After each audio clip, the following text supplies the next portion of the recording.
sing.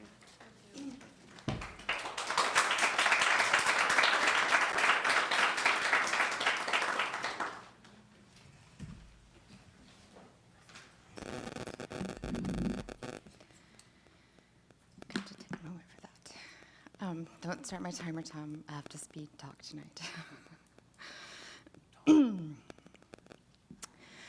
Hi, my name is Sarah Weitzman. I'm also the president of Silverton Friends of Music. Good evening. I first wanted to invite you all to a summer music concert series that Silverton Friends of Music is going to put on. It's Music on Mondays, Creekside Concerts, and we'll begin on Monday, June 25th, and we'll have local bands like the Marion County Citizens Band and our own Silverton Friends of Music big band and Psychobillies and all that good stuff, and we'll have a free will offering for purchase of music instruments for the district.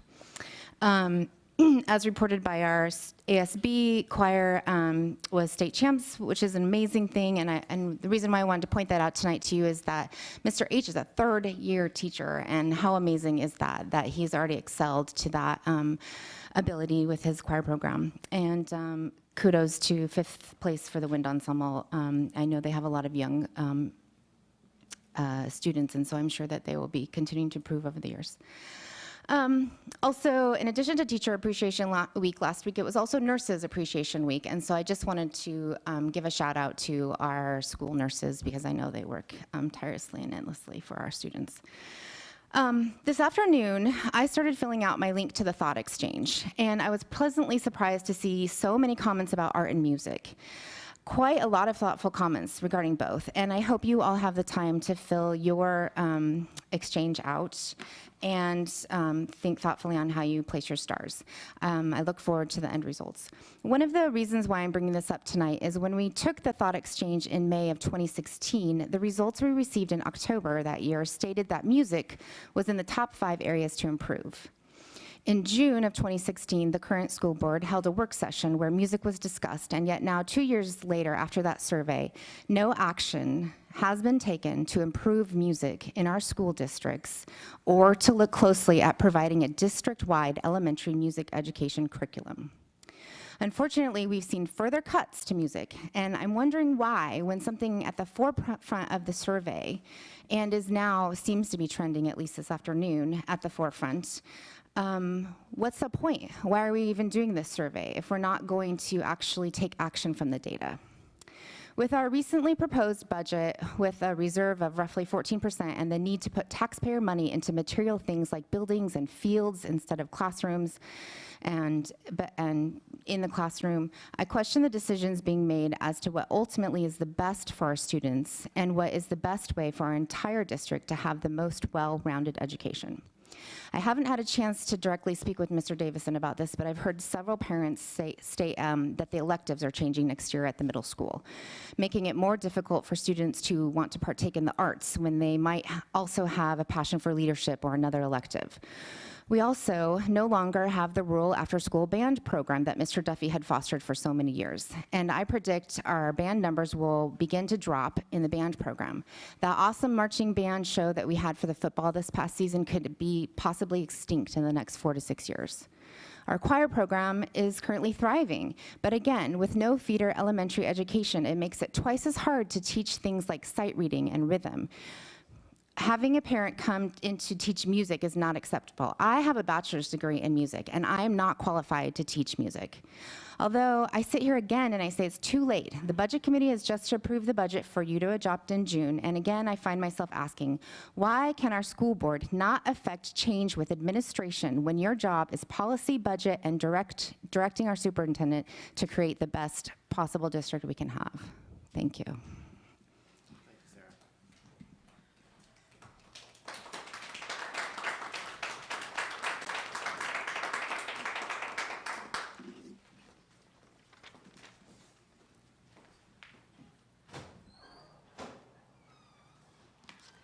Good evening. I'm Lainey Piper, and I am a mother, and I am a teacher, substitute teacher, and I am a wife, and I am a lover of music and an athlete, and am deeply grateful. I want to start out, I'm representing as well Silverton Friends of Music, but I want to start by saying thank you for the music that we have. I've seen it affect the lives of my children. I have 5 children, and 4 of them are taking medicine for mental illness, ADHD, anxiety, and depression. And I have seen how music has affected their lives and healed them. I know that, I also want to say thank you so much to Mr. Lockett for his support. I saw him at both of the state competitions the last 2 weeks, and I really, really appreciate that. It speaks volumes to our kids to know that he's there supporting them. Music is deeply important in our lives. I see the greater concern now for young people and suicide and mental illness. I see it in the schools, undiagnosed, all around us. And they're trying to self-medicate with drugs and alcohol and other addictive materials, substances. I've noticed, though, that the district is making an effort to send a message to students. I see signs around the schools, you are worth it, you are loved. I see them in the community, and I think that's fantastic. I'm so grateful to see that effort. But I want to take it another step. Please know that music can have a huge impact on the lives of our young people, especially those with mental illness. Dr. Molly Warren wrote an article about music. She says that she's worked with individuals who have experienced trauma, depression, grief, addiction, and more. These individuals have not come to me in their finest hour, but despite feeling lost or broken, music provided them with the opportunity for expression and for experiencing safety, peace, and comfort. And we know those are things that a lot of our young people are not going home to. They aren't feeling safe or peaceful or comforted in their homes. Research shows the benefits of music therapy for various mental health conditions, including depression, trauma, and schizophrenia, to name a few. Music acts as a medium for processing emotions, trauma, and grief, but music can also be utilized as a regulating or calming agent for anxiety or for dysregulation. I just want to plead with the board. Please make music more important in our younger schools, in our elementary schools. We need to start at that level. These children need all the tools they can get to help them deal with their mental illnesses and the trauma that they experience firsthand in their lives. I brought my daughter Jasmine to just share a little bit about how music has helped her in her education career. She's a senior this year. Hi, I'm Jasmine. So when we first moved here, I was in the 3rd grade, and I was terrified because no one likes moving to a new school and not knowing anybody. And the one thing that I looked forward to every day, even though I didn't have very many friends, was the music class that I got to have a couple times a week. I ended up auditioning for a solo, and I got it in our music program, and I loved it. I felt like I was a part of something huge, and that people cared about me and about like my education, and I really enjoyed it, and I felt like I was able to shine. I've had music since then. I started band in the 5th grade, and then I started choir when I was a freshman at the high school, and I've had at least 2 music classes every single year at the high school. And as my mom mentioned, all of us 4 of us have been diagnosed with some sort of mental illness, and I have been diagnosed with mild depression. And as I have taken medication to help, music has been the one thing that I've turned to and looked forward to every single day. When I didn't want to get up to go to school, or didn't want to do my homework, or I felt like there was no reason for me to be here, I had the family that the music groups have provided for me. And it's been amazing because we all work together, and we work so hard just to be a part of something that's ginormous. And it's so accomplishing when you go and you work hard to learn the music and to nail it, and you go and you perform on stage, and then you totally soar and you fly and you feel like you're on top of the world, and it's absolutely amazing, and it's helped me to be strong and to keep going and to not give up on myself. I wish I had more time. I would share with you stories about each of my children and how music in the schools has benefited them. So again, I thank you for what we have, and I plead for you to please bring music back to our elementary schools.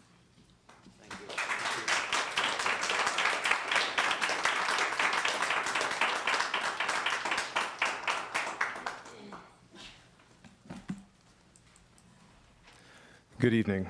My name is Travis Woodside. I'm a teacher at Silverton High School and a current resident of Wilsonville. I'm here to present to you some background on my story that you will be considering later this evening as you decide whether to grant me my audience for a grievance or not. I came to Silver Falls. Are you directing me to stop talking? I'm scared about crossing the boundary here. Absolutely. So I'm gonna say no. I'm keeping my comments as general as possible, but if you would direct me to not talk under penalty of discipline action, that is fine. I'm just gonna ask you to say, just to do it out of respect until we decide later. I'm really afraid of crossing a legal boundary here, and I don't know where this is gonna go. I know that so yeah, I'm gonna say no. I don't think there's under any threat. I mean, but I'm not gonna say if you keep speaking out of punishment, but I'm just gonna say no.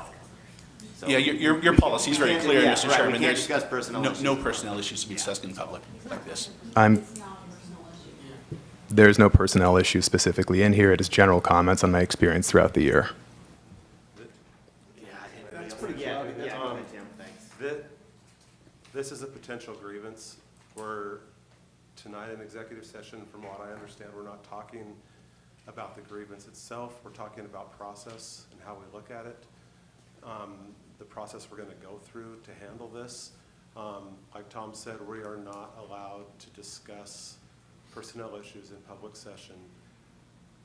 Correct me if I'm wrong, Andy, when we do hear the grievance, if the guys have the grievance, if they want to do it in open session, is that allowed, or is it not? There's nothing in the collective bargaining agreement which indicates that it could be shared in public, but that'll be up to the board when you discuss your process tonight. Yeah.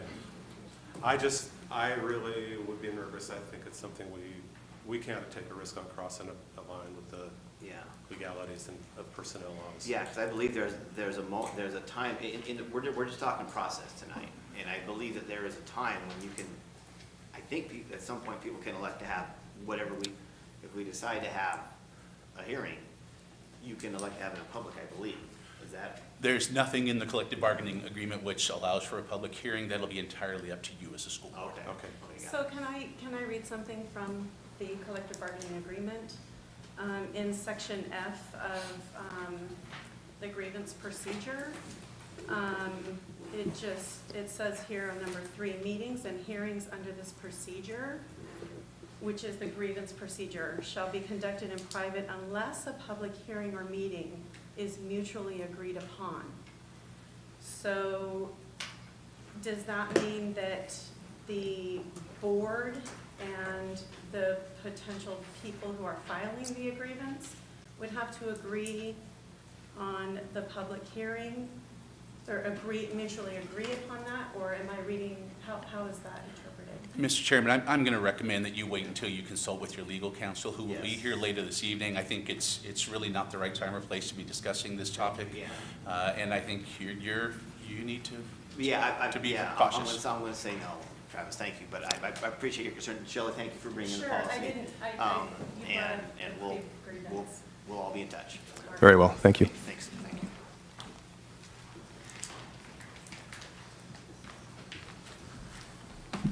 My name is Ben Hindstone. I'm a teacher at Silverton High School. This will probably be a very short conversation on what I just heard, but I was wondering about doing something very similar to Travis, just kind of sharing with you guys some of the experiences that I've had this year as you move forward and consider the grievance that's been before you tonight. But I imagine that will be the same No, decision. no, we need to Yep. just stay away from that. It's a legal minefield. Okay. Please know that we have received your materials. Yes. And Yes. I've read them all. Okay, great. Yeah, and if you want to meet at a further time to discuss that with Travis and I, we'd sure love to just share our experiences, because we know there's a ton of information in there, and really just want to help you guys better understand it. I think, there's a lot of documentation, certainly a lot of stuff, so I hope you can hear that at a future date, we would love to meet with you, and really just in the interest of making you understand everything that we've experienced, just to move forward. You bet, man. Yeah, Thanks. yeah, Thanks thank to you. hear that, yeah. Thank you. Thank you for coming.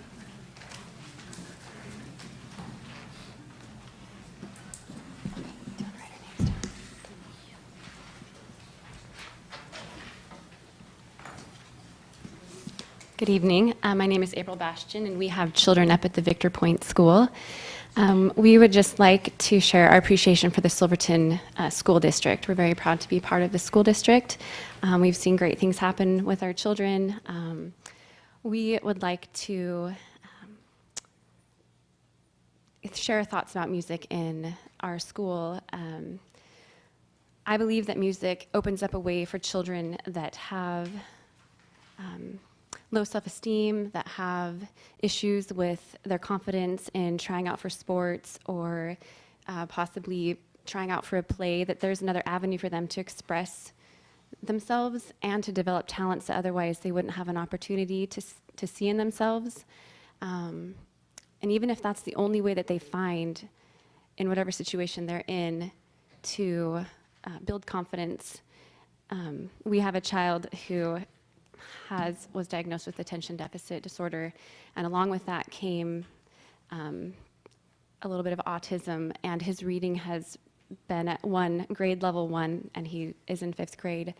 We decided to have him start piano lessons, and within the last 4 months, he is now at a 4th grade reading level, and I attribute that to his ability to read notes and to connect with that in his brain and to play on the piano, and he is progressing faster than my other children who play the piano, and I'm so thankful for that, and I would love to see music as a part of the elementary system again. We were taking lessons from Mr. Duffy when he would come up to our school, and the children really enjoyed that experience. Thank you. This is my son Ammon. He wanted to share a few thoughts. So when I started band with Mr. Duffy, I figured out I had a passion or a talent for playing the drums. I had no idea I'd never touched a drum set or a pair of drumsticks. And once I started joining that first class, I found out that I really loved to play the drums. It really helped me when I was bored or was having hard times. I could just go grab my drum set and start playing. I even wrote some of my own music that I would like to share with family members. Also the piano, I've been taking the piano lessons for 4 years. It's really helped me throughout my lifetime. If I'm having a hard time at school or a hard time at home, I can sit down and play the piano or the drums, and it really helps me. Thank you. We just wanted to share that. We appreciate your time. What grade are you in? I'm in 7th grade, 7? So will we be seeing you in the drum line at the high school in a couple of years? maybe. Very Did cool. Mr. I want to see you there. Did Mr. Duffy help you with the drums? Yeah. You were part of his group with the Yeah. drums? And we had a daughter who learned the clarinet from his experience being up there as well. So, Okay, yeah, very it was good. Thank you Thank you. for coming.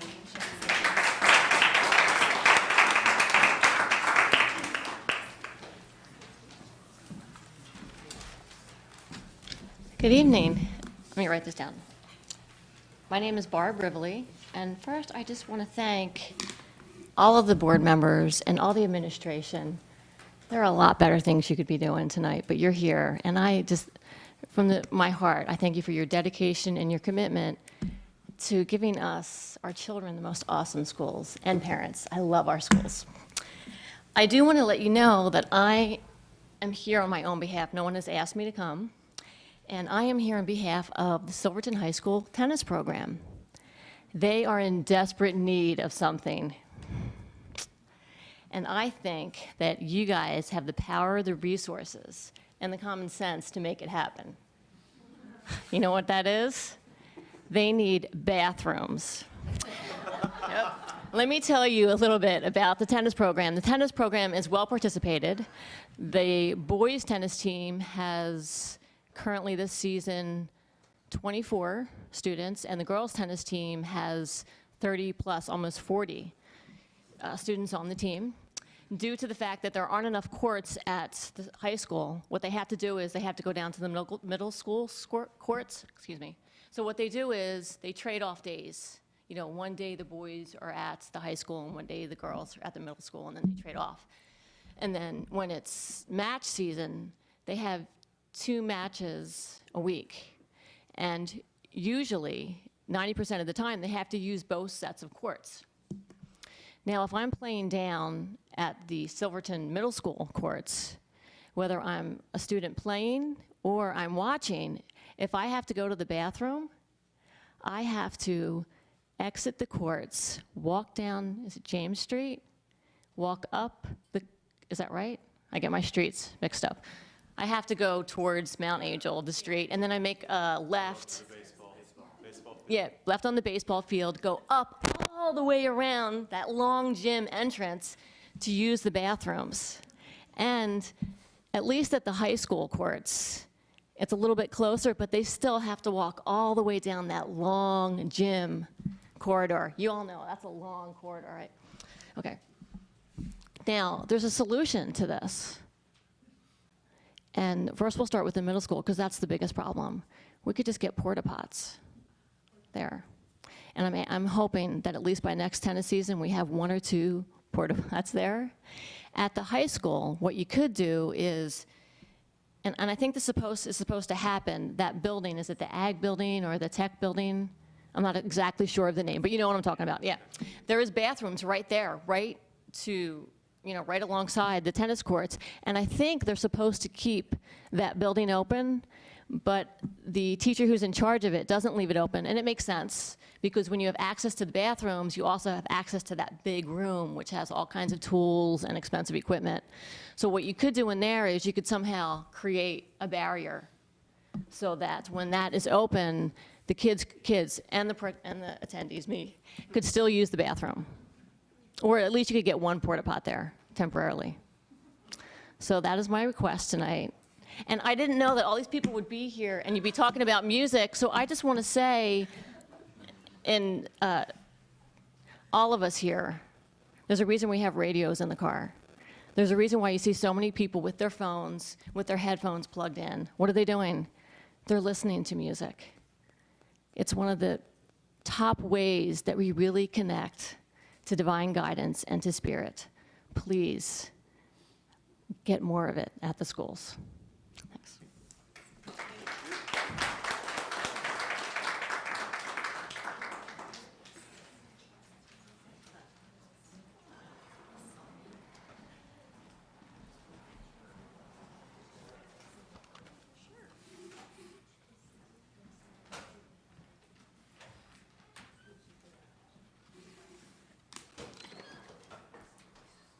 Good evening. I'm Lisa Kinsey, And I'm Katie Gardner. and we're parents at Victor Point, and we want to cordially invite you to be our guest this week at our school's musical production of Disney's Beauty and the Beast. We have 55 kids from 2nd grade to 8th grade that have worked really hard this year, since probably February, and 2 volunteer teachers who put in a lot of time to make this happen. We have some great sets, some great costumes. The production's about 2 hours long, and our first production is on Friday night at 7 o'clock, and we have a matinee on Saturday at 2 p.m. We'd love to see anybody there, or everybody there. Come on out and support our kids and see the new seismic upgrade. It'd be a good time to see that too at Victor Point. So we just want to invite you all to come. We hope that you're able to make it and hear some great music and See how we see do. how hard the kids have worked. And see how we do music. With a lot of volunteer hours. So anyway, thanks. Thank you. I have a quick question for you. Yeah. It says at the bottom, admission donations gladly accepted. Where would those donations go? Towards the drama production. Perfect. Yeah. Okay, They go back awesome. to, Just They go right back into in. the drama. and this is a free admission Okay, for very good. everybody. Thank you.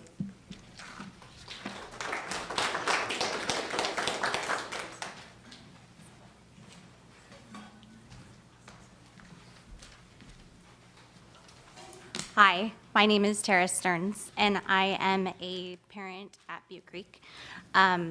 I have a kindergartner now and an upcoming kindergartner for next year. We are out of district. And this is something that I was hoping that would be brought up, and I was encouraged to come tonight and bring this up. When I filled out our forms for our daughter that's in kindergarten now, I was told that there would be a spot for her sibling. And so I had the paperwork done and in February, and I was just recently told that that is not happening this year. And as dramatic as it sounds, my life is kind of being turned upside down right now, trying to figure out where to put her, when I was told that I didn't have to worry about it. So I'm hoping that that's something that maybe I can come to the next meeting and be a little bit more prepared for it, but I just found out.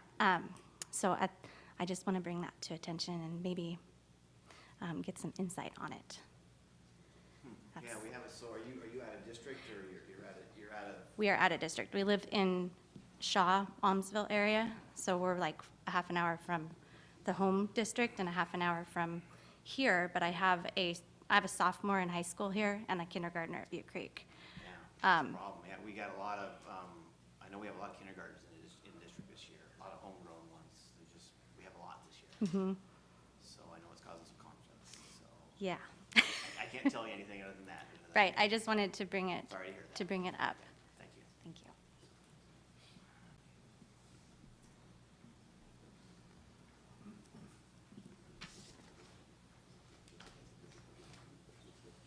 Okay. Anybody else? Yeah. All right, Steve.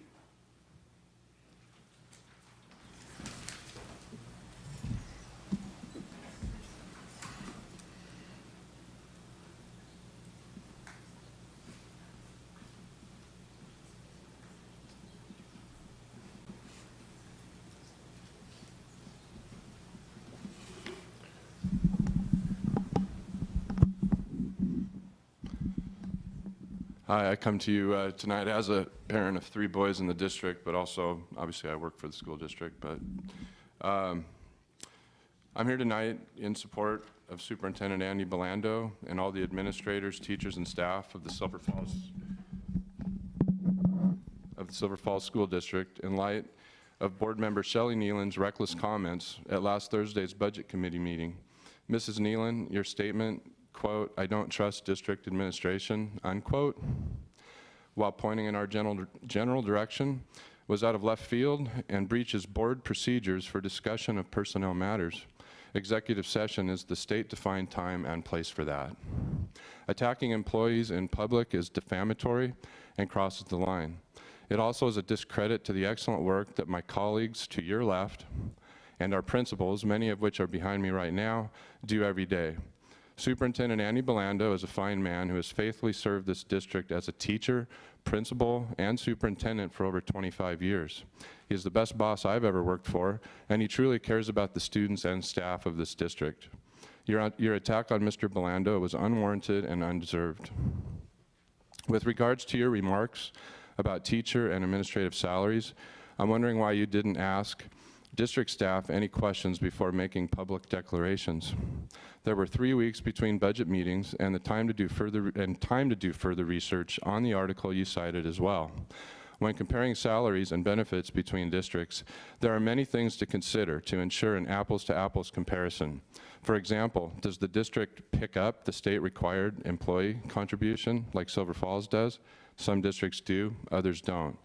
Is there an alternative salary schedule like the Silver Falls peer compensation model? How much is the monthly insurance benefit? These are just a few of many potential factors to examine in performing a balanced analysis between districts. District staff deserved an opportunity to hear of your concerns and answer questions before a public proclamation was made. Lastly, you stated that you didn't trust where all the dollars were going in the 2018-19 proposed budget. Your comments were made after nearly 7 hours of review and discussion over the course of 2 meetings. I find it interesting that you did not submit any questions during the 3-week break between the 2 meetings. I also recall that you were very happy with the results of our 2016-17 audit report and the presentation given by myself and our auditor at the January board work session. What's changed in the last 3.5 months for you to now say you don't trust the numbers? Our family moved into this district 5 years ago because the Silver Falls School District and the city of Silverton is a place people want to be.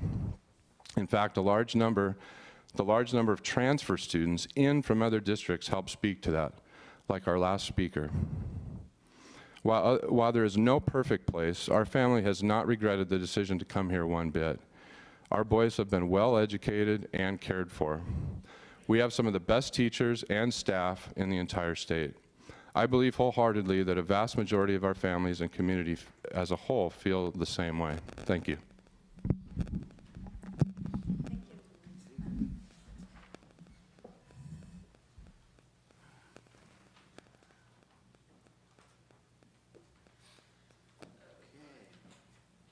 All right, would anybody else like to address the board at this time? Okay, we'll have one more audience with visitors at further down the agenda. Okay, so next item up is our discussion items. First is item A, District Policy Committee recommended revisions and deletions. Section K is an L, Community Relations. Anybody got any questions or comments? Okay, seeing none, we'll move on. Next is item B, Silverton Middle School Seismic Rehabilitation Project. We got an update on that. Some new information from Andy Lando and Lauren Stanley. Yeah, Lauren Stanley is here this evening, Mr. Chair. Yep. So Okay. I picked him up as well. Good evening. Hi, Lauren. Long time no see. I'm going to give you a brief background, and then Lauren has a few additional items to share. But in front of you is a copy of documentation that literally we received today that I want you to be attentive to. And I'm also going to remind you that I think it's been 2 weeks ago, maybe a week and a half ago, you received an email from me with my weekly memo to the board. And one of my comments was specific to the need for additional value engineering for the seismic upgrade rehabilitation project at Silverton Middle School, and I believe there was a resolution to it. However, unfortunately, based upon the information that we've received today, it appears that this project is, at this point anyway, going to be in a range, if we were to go through it with the approved contractor that the board has selected, between $174,000 and $217,000 more than is expected. Lauren can comment more on this because it's his specialty, but I can tell you with certainty that over the last 6 months, we have seen skyrocketing costs, especially in the metals and in supplies. The subcontractor costs have gone through the roof. And all school districts are experiencing this to a certain degree. So Lauren can chime in a little bit, and we have a couple of suggestions for your consideration. All right. So obviously the first option would be to try and come up with these amount of dollars, which I don't think is a good idea. We're not prepared for this. We were hoping that we could get this project within the budget and utilizing the grant funds. So based on that, we have some other options. Possibility we could talk to another contractor, the CMGC process, see whether or not they can utilize different subcontractors and get these figures to within our budget dollars. The other option would be, it's pretty much designed at this point. In fact, you can see that we've done 3 different designs trying to make this fit budget. So ZCS has really outdone themselves trying to get this within our budget. Still not there. So the other option is we could put this out to bid, but that's going to put us behind schedule. My concern with that is, number one, everybody's very busy already this summer. So it's unlikely that we would get the job completed before school started. So the other option is that we basically defer this and put it out to bid in like November, December, when things slow down a little bit. Contractors are starting to line up work for the following summer. So you're saying put it out for rebid? Yes. Well, there's an alternative to that, Mr. Chair, and that is that, remember, this is a CMGC project, so construction manager, general contractor, and when that contractor is selected, that contractor literally gives us a guaranteed maximum price for the job. And because of the complexity of this project, the CMGC route, as you know, was the preferred route to go. Because we've selected a contractor, and because this contractor has not been able to meet the guaranteed maximum price, then we have the authority to say thank you, but no thank you, because that's part of the contract, is they meet the guaranteed maximum price. So we have the fortune of having a second and even a third CMGC who we could tap into, and we could say, are you available this summer? There's been quite a bit of pre-construction work done already. They've investigated, they've done site visits, so we have 3 total contractors. The one that is not coming within budget, you know, we could say so long, and we can bring someone else on. There's a possibility, it may be slim, it's already May, there's a possibility that this person may be able to schedule it even for this summer. So I've actually instructed ZCS Engineering to go ahead and make that call, not with any kind of obligation, but to say, are you available? Second and third contractors, to see if they would be available. If they would be available, then I would be coming back to you with the recommendation to approve the second or the third CMGC contractor for this project. So that is true. You know, wish we weren't here middle of May talking about this. So that's the big concern with this. If we don't get somebody on board, we're not going to make our schedule. We're not going to have it completed in time for school to start. So what was the justification for the price for the cost increase? There's a original budget numbers that the CMGC got from contractors were increased. When they got actual bid numbers, they were significantly higher than the numbers they originally received. So that's what we're being told by the CMGC. Some of the materials, obviously, we've had an increase. Anything steel right now has gone through the roof, steel, aluminum. We're seeing a 15 to 25% increase in that stuff that's sitting on the shelves that, you know, wasn't even purchased with the tariffs in mind. So there's a lot of steel involved in this, and that does have an impact. There's a lot of labor in some of the options. So the 4x4 and plywood, over roof system, there's a lot of labor in that. And so that's why we were trying to go to the steel joists and decking, and unfortunately, you know, the price just went up, so. I think the sheer competition as well, Ron. There are school construction projects and municipal construction projects. Our own fire station is being rebuilt. I mean, they are everywhere, and there's some cost control that we haven't had in the past, simply because of the competition. So can I ask a question? If we go with the second or third CMCG outfit, it's likely that they could have the same issues because of competition and increased price, right? So Yes. how do you feel about the possibility of spending your time? Because I'm assuming that this will, if we go in and ask to move forward with the second or third, it's going to be an investment of your time, right? Not really. That's reasonable. A little bit. Okay. Really, it's an investment of the contractor that's got to get Well, on yes. board and put all this together in a very short time period.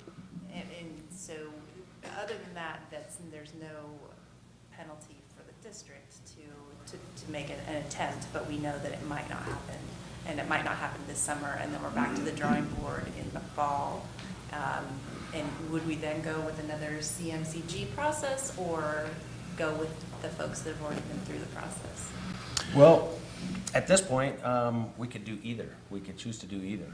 We might see better results from a hard bid process. At this point, we've spent so much time on the design.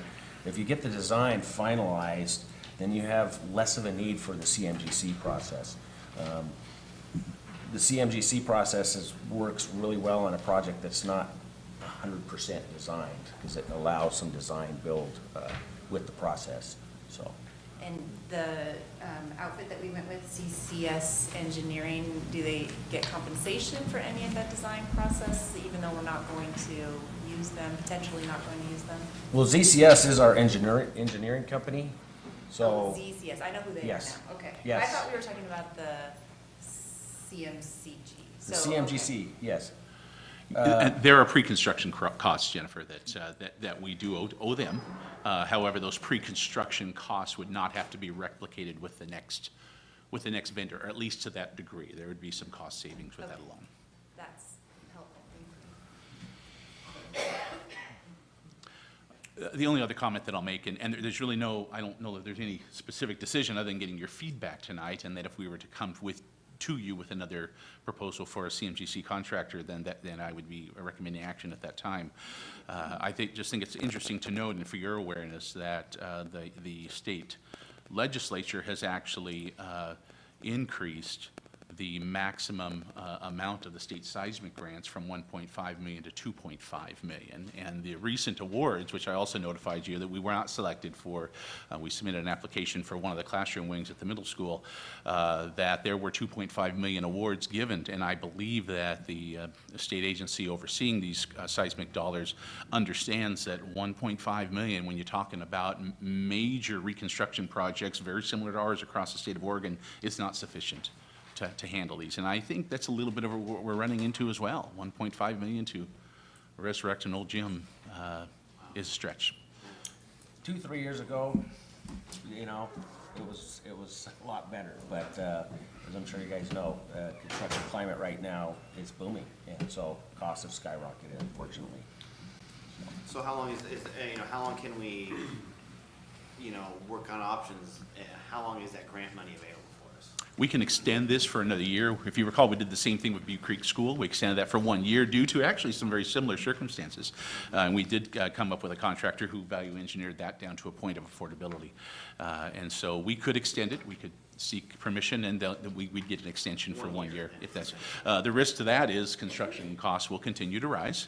And so I think a decision at that time realistically would be, do we seek an extension, even though we may not be able to afford it with 1.5 billion, and if we can't, do we just submit another application and seek 2.5 million, which would add a couple of years to this entire process, and that's on the table as well. And we might not get it. Yeah. That is the bad thing, is unfortunately, we don't get prioritized for the additional funds. Basically, we throw our hat in the ring with everybody else again to see where it comes out. Right. Now, on the Butte Creek project, we had to add a little bit of our district money. We did. To get that project done, but Correct. this is quite a bit more here. Yeah. So I guess it's further discussion for us, but I would say this is too much for us to. I agree. toss into now. So, Right. yeah. Can I say something, Tom? I would recommend that we just pull out of this and wait and resubmit. They're, 15 to 18% higher than budgeted amount. And labor hasn't gone up. The only thing that's gone up is steel and wood. So, I don't know, I just get a feeling that we should just cancel this and pull completely out of it and resubmit. And so not consider the second and third? No, I wouldn't even waste my time. They're all so busy right now, we are not gonna get good results. Okay. So, So you're saying, you're suggesting resubmit for a 2.5 million grant? yeah, just wait and submit for that. Okay. How long is the grant good for? 2 years. 2 years. 2 years. 2 years. So If we were to complete the project by the end of the summer, I think it's September of 2019, we'd be fine. Yeah. But we do have an option of taking district funds. You do, and sure. And making up the difference too. Yeah. So her solution or her Correct. proposal too. Okay. But finding $200,000, I think, would be a stretch. Well, right now, yes. Yeah. That would be for next year's, obviously. But that's true. We could budget you could consider some construction excise tax dollars. In the future, you could, but you'd have to offset it, and it might be tight. Yeah, for sure. Will we fall in the timeline if we put it out for bid again in November, December, if that Well, oh, you're asking Andy. Yeah, I think that, I see your point, but I'm just. Well, Andy, you go ahead, and then I want to. well, I think the beauty of submitting, submitting a request for proposals in November is that it's the slower time of the year, and people are just getting geared up for the following year. So there may be some merit to that. We didn't have that luxury with this project, but we did actually publish our RFPs close to a month earlier than we did to the previous seismic projects in anticipation of getting a better deal. And so if we do it in November, Todd, there may be some real advantage to that. I can't say with certainty, though, Lauren, that's his world. The only disadvantage to that, and it's a big disadvantage, if we put it out for bid, and all three, if we have three bids, they're all higher than we're expecting, and then we pull out, it travels fast. And then nobody will bid on it. I mean, because, you know, you're beating a dead horse. Sure. So, I would recommend just pulling out of it and seeing if we can get, another grant that will cover it. It looks to me like they, like you said, it was underestimated, but that's a huge jump. Huge. When do these, like Portland Public, when do they start building? They got a big bond. They're moving now. They're moving now. Yeah. You know, Salem, Kaiser, Beaverton. Yeah, we'll know Tuesday or tomorrow whether Salem Kaiser gets $620 million. Yeah, I mean, things are happening all around us. Yeah, I'm tending to agree with Irv's logic that you're not gonna get any cheaper. And if we're not gonna come up with the 200 and change shortfall, then the only option is to go for another grant. So that's my thinking as of right now, but we won't just discuss it right now. But I don't think you're gonna get anything cheaper. Unless we can value engineer it again somehow, but, you know. Lauren and I spoke with Zach Stokes, our engineer, today, and he was hopeful that he could have an opportunity, because he's essentially our project manager on this as well, to be able to speak with one or both of the additional contractors to see if there's any flexibility in their schedule at all. So while I understand that, Irv, and that may be the route to go, I think I'd like to rule that in after we hear back from Zach about whatever the other contractors may say. If for some strange reason they have a cancellation and they can mobilize in June and get it done, then and within budget, which may be an option, then that would be interesting. But I do believe it's a pretty slim chance. Yeah, you hate to. I'd like to see us exhaust all the options first, so I hate to give up the grant dollars we've already been approved for. Yeah, we On the chance that we can get a bigger one, because we've been really fortunate to get quite a few of these seismic grants, and the state may be looking to spread the wealth around a little bit. Sure. Yeah. I mean, they've already done that since we Yes, they have. tossed down on a couple this year, so. Right. I think we should explore all our options before we give up that grant money. Yeah, I agree, yeah. I mean, that's always, that's the last option. Just makes me a little nervous to do that. You bet. We've got 1.5 million already in one hand. No, we got it. You hate to Right. give that up. Yeah, I don't know, so, yeah. Okay. Any more questions? You guys? I will have an update for you next Monday. Perfect. At your work session. Okay? You bet. Thank you. Okay, do we have any other discussion items? Okay, let's move on to administrator staff reports. We got a proposal with just a property line at Prattville School to, Yeah, I'm going to jump right back up here, Mr. Chair. Yep. Giving each one of you a copy of this.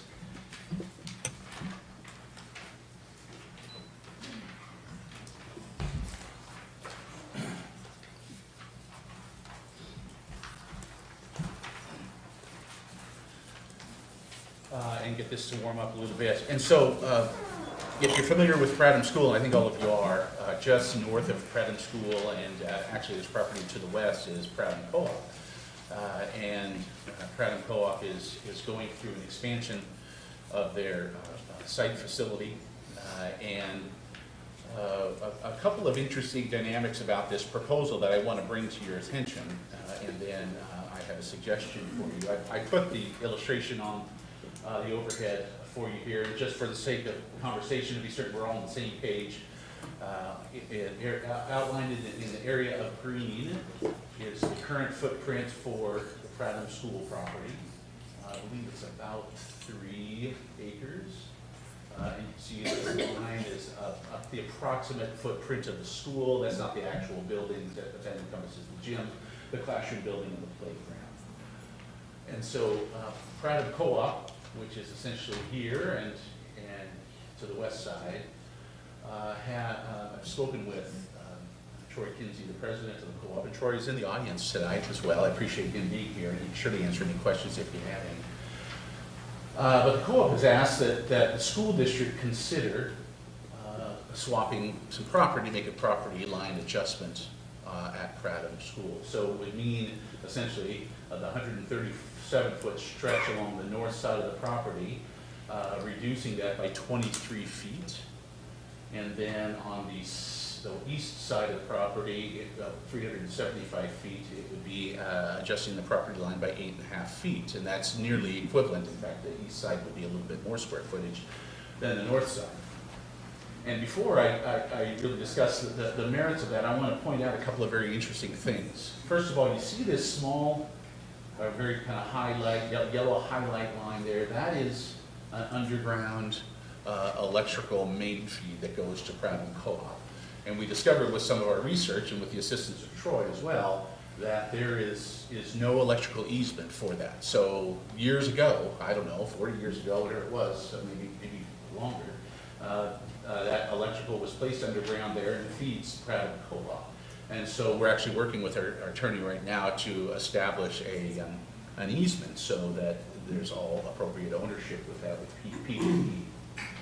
And so with that said, there is a need for Prattham Co-op to place an electrical vault right in this area where that little hand is circling.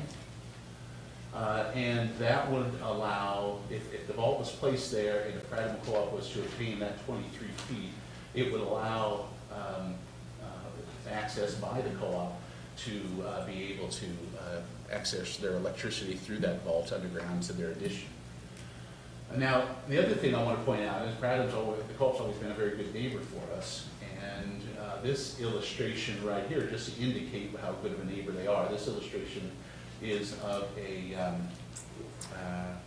what's it called, Troy? Is it a fire suppression pond? Thank you. And there are some preliminary plans at Prattham School that to expand restrooms in the gymnasium area and a small kitchen in the gym as well at some point, and funded by donations in the PTC of Prattham School. In order to do that, I'm certain with a county permit, there would be some requirement for fire suppression that we currently don't have. It's not a sprinkled building. Actually, that's one small sprinkler, I think, in the basement. Prattham Co-op has generously agreed to provide access to that fire suppression pond for the day that we expand it. So that's a significant cost savings for the district. Anyway, I share that with you as an indication if they're willing to partner with us. So bottom line for me is we have a proposal for no change in property ownership, but a proposal to adjust the property lines. There's no sale and purchasing of policy. It would be indirect with the property line adjustment. And based upon feedback from our attorneys at Garrett, Heeman, Robertson, is that this is very much a manageable decision, but I wanted to be certain that you understood, that you had an opportunity to ask questions, and to process it as you deem appropriate. Ultimately, it would take a resolution by the board to either approve it or to, as you've done in the past, authorize me as superintendent to negotiate the necessary steps to make it happen. So I leave it to you for any questions or input for me or possibly for Troy. Dustin Haney, principal, has stated that he believes it would be non-impactful in the building. And he clearly is reducing it by 23 feet, but there's still be just the same number of square footage and acreage on the site. Lauren Stanley and I both visited the site, take a look at it. We've actually met out there with Troy, and we see that there would be no facility limitations or problems with this proposal. I don't see any issues. I think it's more beneficial to us to have property on the east side than the north side. It's just a wider area. Sure. I don't see any issues with it personally. Yeah, I see no problems at all.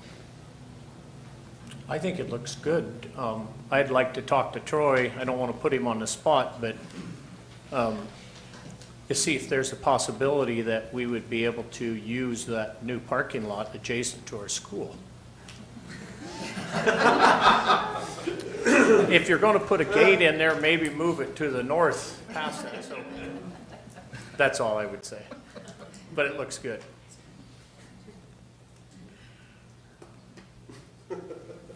Any other All right, feedback? yeah, anybody, any input questions?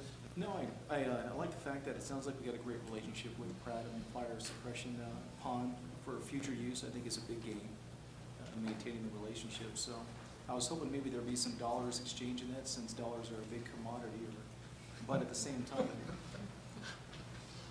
yeah, it looks like it's somewhat fair and equitable at this point. Yeah, I appreciate. If I can get the head nod from you, Yeah. I will ask our attorney to craft a resolution, and it is out of the ordinary, but I do know that there is an interest by the co-op to be able to move forward sooner than later, so if I can have it in front of you, I would ask that you give consideration to take action at your work session next Monday. Okay. You rarely do that, but under the circumstances, I think it may be a real advantage. Yep. Okay? I'm All right. good. Thank you very much. Andy, can I ask, just because it's going to be quick, if we could get any information that would be available to the public, out to the public, so Sure. that they can comment? Do we have this posted? No, this was just, we just literally got this doctored up today, so we'll gladly get it on the website and get it out. Okay, thank you. Okay, thanks, Andy.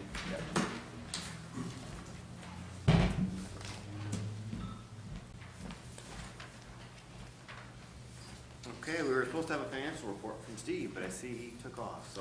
Yeah, we'll just- Steve was not feeling well, so he Okay. apologized that he had. Okay, very good. So next up is Dustin Haney for Central Howell and Private Schools.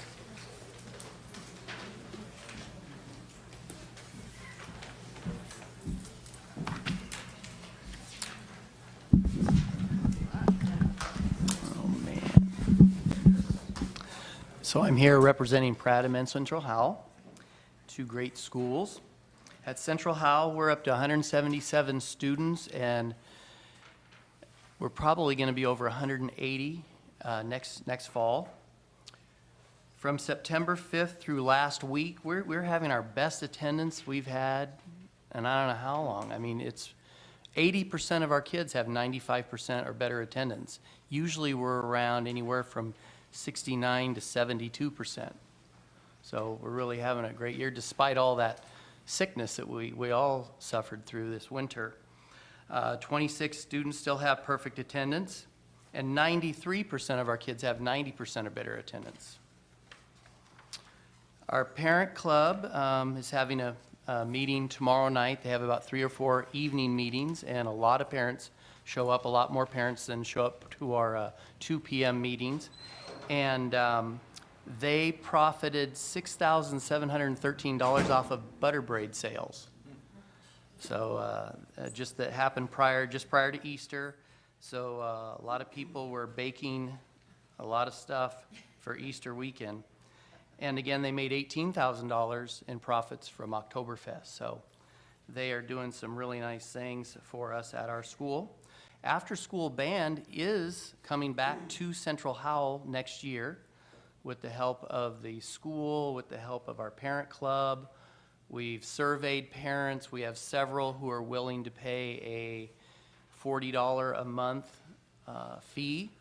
And so we have enough that we believe that we're going to be able to offer after School Band. And once it gets up and rolling, hopefully more kids will jump onto that. We had an outstanding spring program at SHS that was the same night as our last budget meeting, which is why I was not here, because I was in the auditorium with that.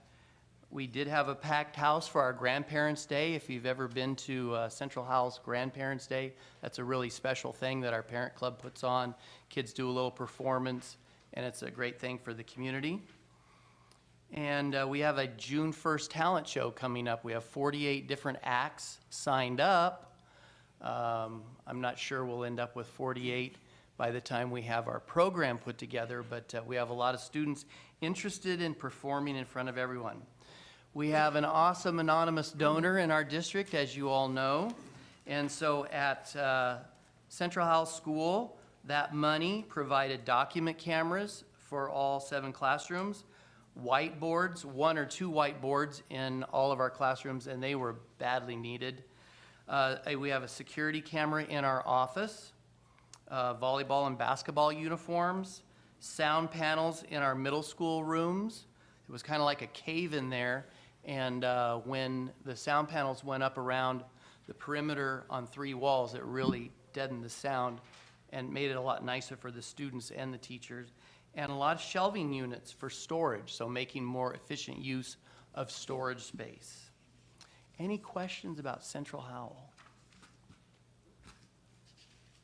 At Prattham School, we have 75 students, and 12% of our students still have perfect attendance, and 69% of our students have 95% or better attendance. Now, historically, Prattham has had better attendance than Central Howell, but not this particular year. But 97% of Prattham students have 90% or better attendance, and that is very good. Student Cade Monty went to the state geography bee as our Prattham representative, and at Prattham School, the geography bee is a very big deal. Houston Kinsey was local Lions Club champion. He went to state and won. He went to regionals and won. And he went to Chicago and took 3rd place. And he was almost perfect, 24 out of 25, and took 3rd. Wow. Yes. That's amazing. That was in the geography quiz, the national? No, that was for Lions Club Hoop Shoot. Oh, okay. Lions Club Hoop Shoot. Thanks for asking. That would have been outstanding for geography, too. But yeah, that kid can shoot free throws.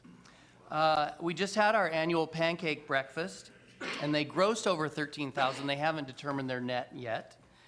But that's a lot of money there's a lot of behind-the-scenes work, but for 4 hours of serving breakfast, that's a big bang for your buck, because they should end up around $10,000, $11,000 in profit. Ben Johnston, he was mentioned earlier with our Prattham project. So Ben had a master plan. He also ran into increases in construction costs and had a plan, got cost estimations that were, he didn't like them, let's just put it that way, because they were way too high. So he's had to ratchet back that project. So if you come up on Prattham School in our parking area, you look at the end of the gym, and if you go in, you immediately are in this little cove area with where the bleachers are at, with the basketball court to the right. So what he's gonna propose is we start right at the front of that end of the building and go clear to the very back of the gym with that kind of auxiliary area. And the very front area will be a foyer and a concessions area. Then you'll get to the grandstand area, and then beyond that will be a men's room and a ladies' room for restrooms, which we desperately need at Prattham School because our only restrooms are down in the basement. So then when you go to Prattham, we no longer have to open up the whole school just to give access to bathrooms down in the basement. Everything can be contained for spring play, Christmas program, Veterans Day, everything, basketball, volleyball games in the gym. And that'll be very nice. And he's hoping to get some private funding for that, and as well as parent club and then donations. Donor funds at Prattham were used for new TVs in the classrooms, document cameras in the classrooms, a few Chromebooks. Prattham is desperate for storage. And so we bought some shelving units for inside some classroom closets and down in the basement, and have made much more efficient use of storage space. Volleyball and basketball uniforms, instruments for music classes, novel sets for classroom reading, math manipulatives, relief maps, and reading intervention books. So as you know, Prattam and Central Howell have a combined kindergarten. We take 24 students. Right now, we have 22 slots occupied by Central Howell and Prattam residents. We have several students wanting to get into that kindergarten. It's possible that there's a 23rd student that's a Central Howell resident that will take up a slot, leaving one. And, you know, we never know who's going to move into our area, so we can't give that spot away. But there's going to be several people disappointed out of district with siblings and in district with siblings that they won't be able to get into that. But we have to protect that, because if we get too big, that creates humongous problems down the line for us, especially when they get to the middle school grades. So we have to protect that number. Right now, there are 6 of those 22 scheduled to go back to Prattam as first graders, because that's what their parents have told us in their Prattam area residence. So that kind of helps us out. So sometimes we can pick up a couple more first graders at Central Howell. And like this, for this coming year, we only had 1 student that was a Prattam student going back to first grade. So we have taken several transfer students to fill up that first grade class. But the following year, it will be just the opposite. Any questions about Prattam School?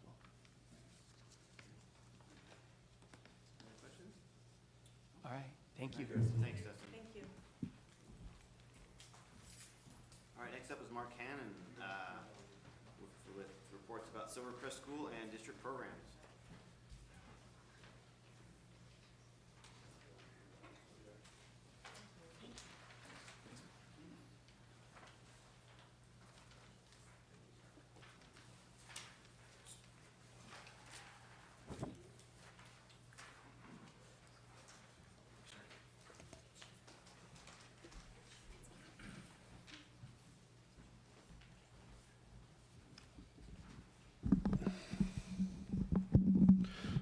So I'll begin tonight with my district responsibilities and start with 504 students. We currently have 121 students district-wide, and that number continues to grow as we better identify students, and the state continues to add automatic qualifiers.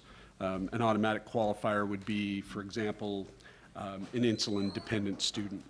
Mark, can you define what a 504 student is? So 504 is a plan that is written mostly for access for students.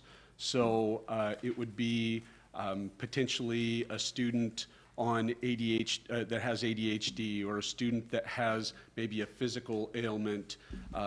They need accommodations that helps provide them equal opportunity to access their education.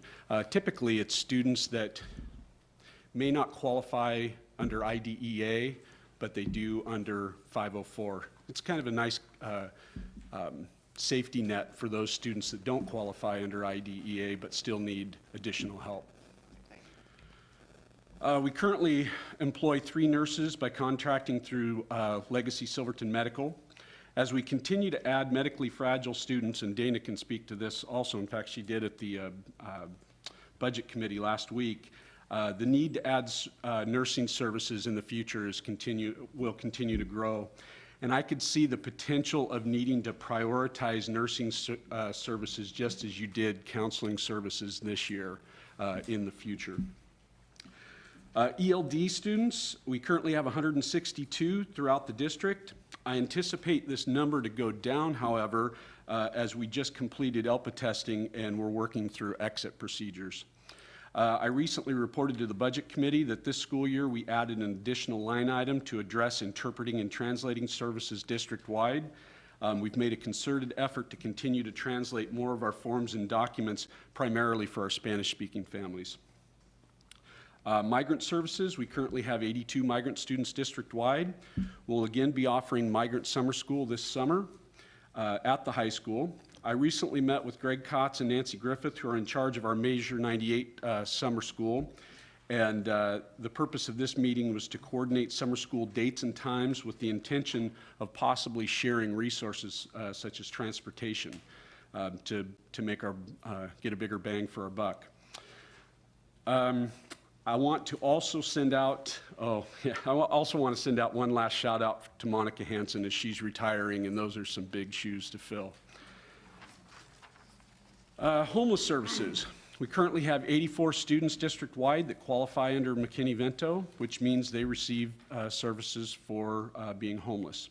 We've had a recent uptick in our numbers in the last couple of weeks that I can't account for, but will report to you in the future should I uncover some common denominator that may be taking place there. On to Silvercrest, unless there's any other questions for my district responsibilities. 84. I want to begin my Silvercrest report with a very big thank you from myself and my staff for adding counseling services to the rural schools. I presented to the Budget Committee last week and thanked the board members that were there, and some of you were not there, so I wanted to make sure I thanked you tonight also. As a former school counselor, I can't overstate how important those services are. They're badly needed, and I'm really excited, and we hired a counselor that we will share between Scotts Mills, Silvercrest, and Evergreen to create a 1.0 full-time position with no traveling during the day. So it'll be 2 days Silvercrest, 2 days Scotts Mills, and 1 day at Evergreen. We currently have 145 Silvercrest students, and of those 145, approximately 40% of our population comes from outside the Silvercrest boundary. Our challenge remains direct service transportation from town, as many of our parents do not want to put 5- and 6-year-olds on a bus for an extended period of time. Mr. Belando and I are working on some possible solutions prior to next school year to create a stop in town that would be direct service to the school. For example, if we had a stop at the where Pioneer intersects South Water, it's a 12-minute bus ride, and that's much more palatable to parents than 45 minutes to an hour for our littles. I did want to address, oh, did she leave? The lady that was in the front here, we have room in kindergarten and first grade, so we can, maybe I'll have her watch the video, because we can take both those kids next year up at Silvercrest with no issues whatsoever. And I did Google map it, and it's only 5 minutes further from Shaw to Silvercrest than Shaw to Butte Creek. So, yeah, it's only 5 minutes further, so you never know. Back in the fall, I reported to you about the change to our middle school configuration, and I want to take this opportunity to share with you some data that I think supports continuing this into next year, which is what I shared with you. Just to recap, we departmentalized our 5th through 8th grades this year. 1 teacher teaching science and social studies, 1 teacher teaching language arts, and 1 teacher teaching math and PE. Each of those teachers are now teaching not only their area of expertise, but in the subjects they're most passionate about teaching, which I think also equates to higher student outcomes when teachers are enthused about the subject matter. What I've provided you is a comparison of what we call SGP, or student growth percentiles, from our STAR assessment tool. For the most part, this is comparing the same students from year to year. So you'll notice on the left-hand column, it'll say it's 16, 17, and that's the 4th and 5th grade blend, and the middle column is the 5th and 6th grade this year. Predominantly the same students. We have some students obviously transfer in and some leave, but mostly that's comparing apples to apples, and that's the median from one year to the next. So the net change is the far right column, and all 6 classes all had a positive net change except one, and that was a no change. So I think the data is supporting that it's been a positive change for us. Let's see. The one thing I did want to bring to your attention, this is a scale of 0 to 99 in this assessment tool, and we shoot for students that are on grade level. 50 is about a year's worth of growth, and 66 is accelerated growth. If you notice those SGP medians in the middle column, which is our kids this year, every one of those columns except for one is accelerated growth. So I think the teachers are doing an amazing job there, and I'm excited to see this continue to grow, no pun intended. Actually, it might have been. Lastly, I provided you with this year's Science Oak scores. We already have those. The only reason that I have just this year's class showing there is you can't compare year to year in Oaks because they're different kids. So really anything less than 100% meeting or exceeding is not good enough. So we've got a ways to go there, but we're growing that program. As you know, I reported earlier that we created a separate science lab for our 5th through 8th grade students. We use some of the anonymous donor money to purchase lab equipment and lab tables, and we're doing our best to prepare those kids for Silverton High School in the area of science. Questions? Appreciate your time, folks.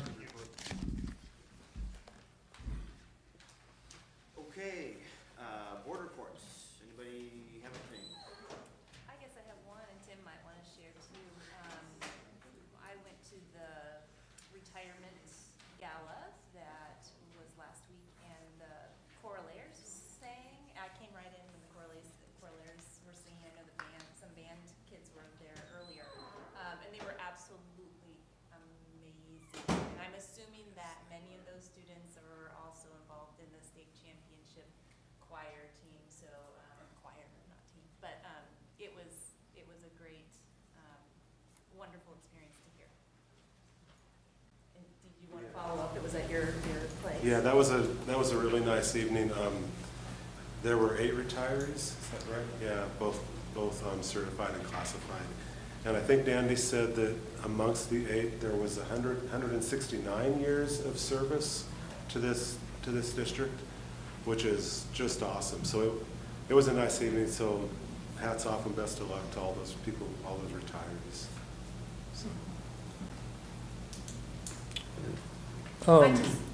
And I was able to go to the Pratt and Pancake Feed. There was food involved, so it didn't take much to go, but and nominal fee. It was really a good deal. The community, it was so exciting. You know, I've been out there before, and that community is so involved with that school. You can definitely feel that site-based budgeting, the ownership that they feel with their school. And I just wanted to publicly thank all of the volunteers and the teachers and the students who worked so hard to make that happen. And the amount of money they raised, I did a little figuring up. If Dustin could get that same volunteer group, they'd only have to work 66 hours, and we could make up that difference. We're short for the middle school.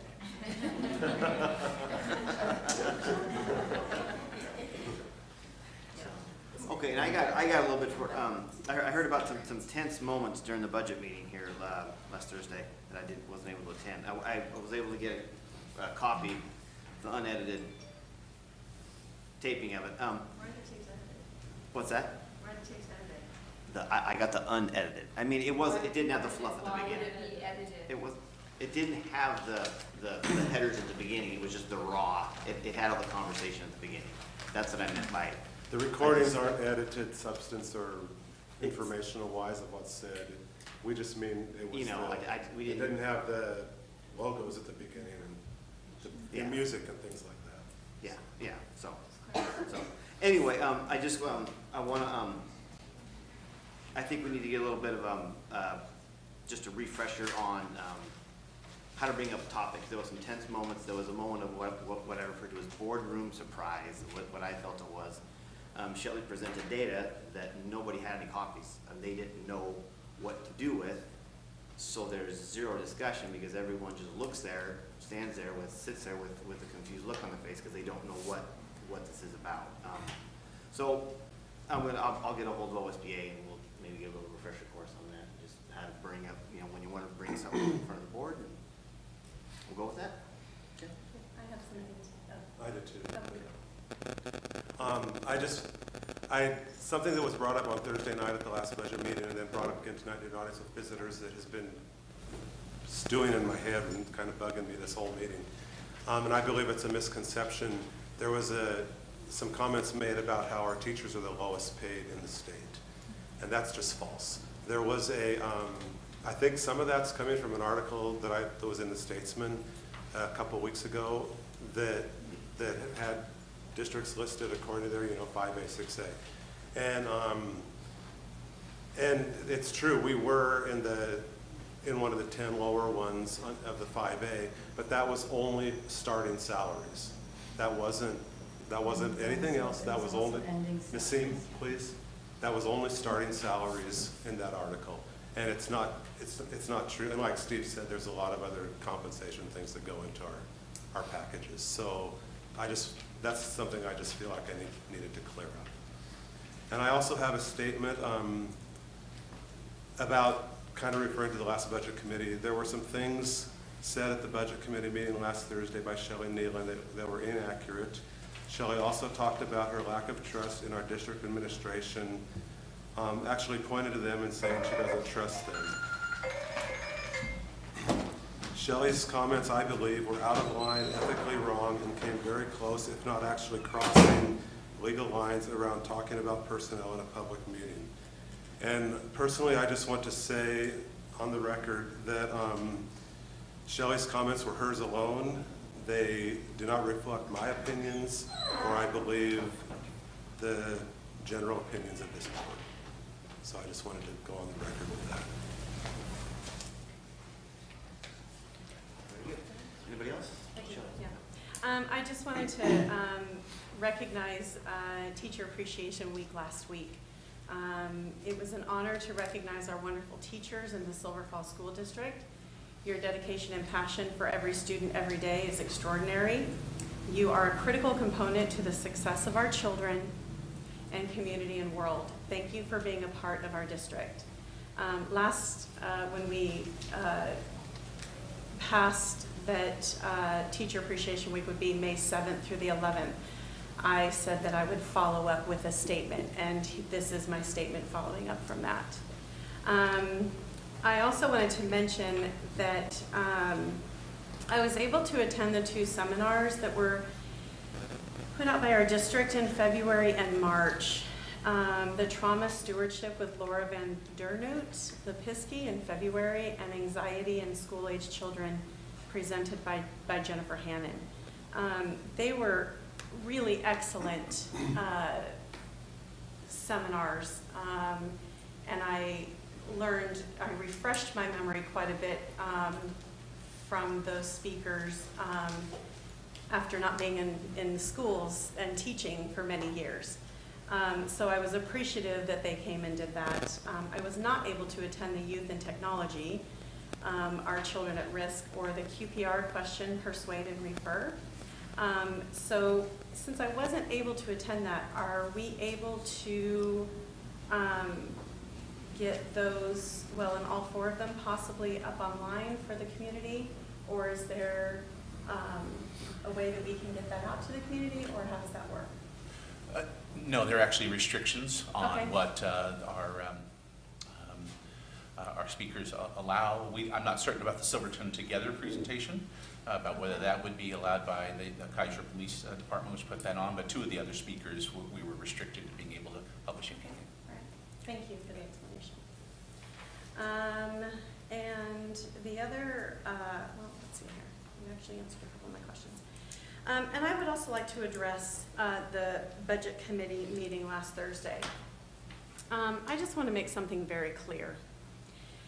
I am a huge advocate for teachers, children, and principals of schools.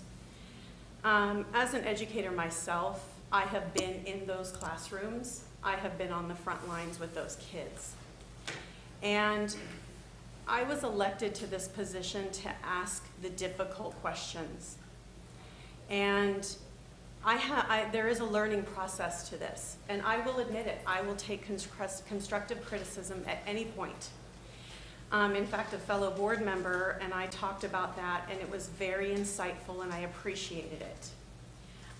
The one thing that really bothers me is the reaction of a budget committee member and our superintendent. I do not feel comfortable sending emails. I like to do everything in public because I believe in complete transparency. I have work to do. I'm willing to learn at any point, but I will not be belittled and I will not be bullied, as I feel like I was on the budget committee evening. It is difficult to go through this entire process, and when there are questions being asked and people don't like them, I'm sorry, I'm gonna ask the tough questions. So I would love to have OSBA come out, Tom, and refresh us on the procedures of that. But I will not tolerate the responses and the behavior of that night. It's unprofessional, it's unacceptable, and it is not what our district is about. Our district is really good with what we have to deal with. I will fight for money for the principals, the teachers, and the students. That's what I do. And I will do everything I can to find those pennies and dollars in that budget to get them there. So if you have any questions for me, or you would like to talk with me, I am an open book. I am here ready to listen, and I'm willing to have a discussion at any point in time. That's why I ran for this position, and that is why this community elected me to this position. So please know that my intentions are positive, they are proactive, and they are supporting. And I will continue to do that. Thank you. Okay, thanks. I'm going to push back a Thank little you. bit. I'm going to push back a little bit in defense of our administrators. You sound like you were feeling bullied, but you were leveling some unfounded accusations based upon data that we haven't seen yet, nor has the public seen. You accuse them of being, I think, higher paid than the Salem administrators. They're not. You said we are the lowest, some of the lowest paid teachers in the state. They're not. And it deserved some pushback.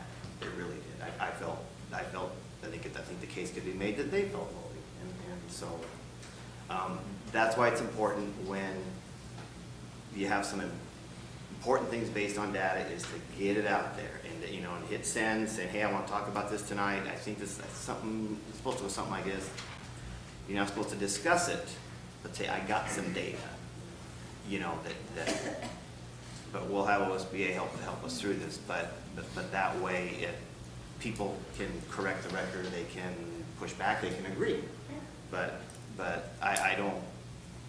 There was some tense moments. I think it was just a good, vigorous discussion. So that's all I'll leave it at that. I don't think there was any bullying going on. So. And I do want to add one thing in there too. And I noticed that when we were first elected to the board, we all received a booklet based on how to conduct ourselves with policy and procedures. And one of the big items too is helping us to understand if there's an issue with whatever that is, if you share the information so we all have an equal chance of looking at that so we can dissect it, so we can come to the meetings prepared. And I think that's what it is, just kind of understanding policies, procedures, protocols, so we're all on the same level and we all can participate. So I think that's, keep that top in mind. That would help us. And so our staff can come to the meetings prepared.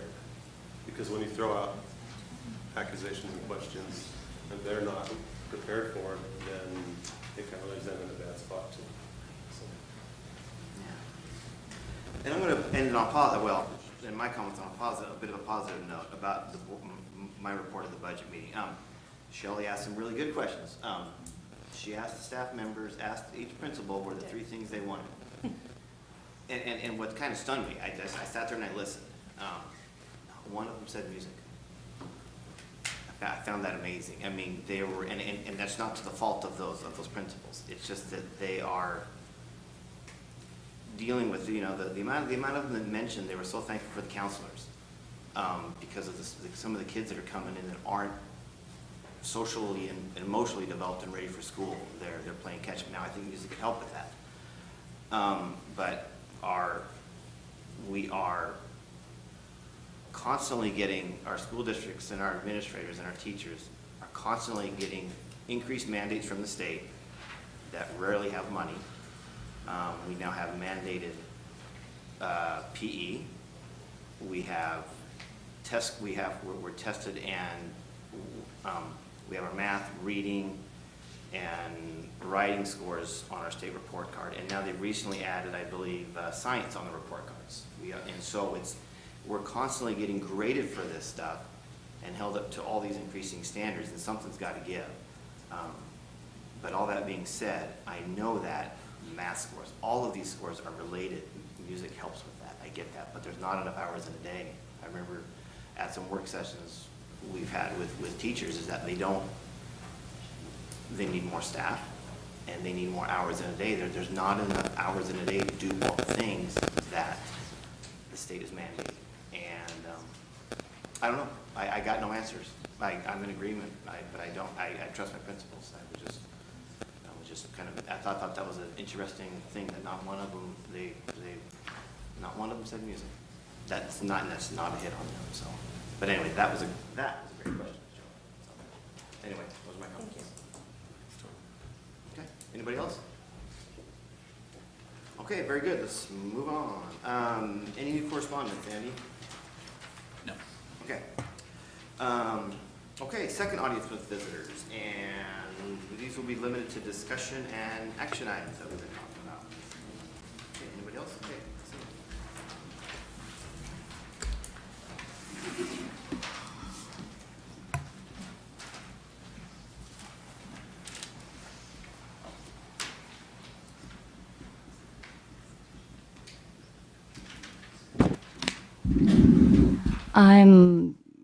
You opened the door, Tim.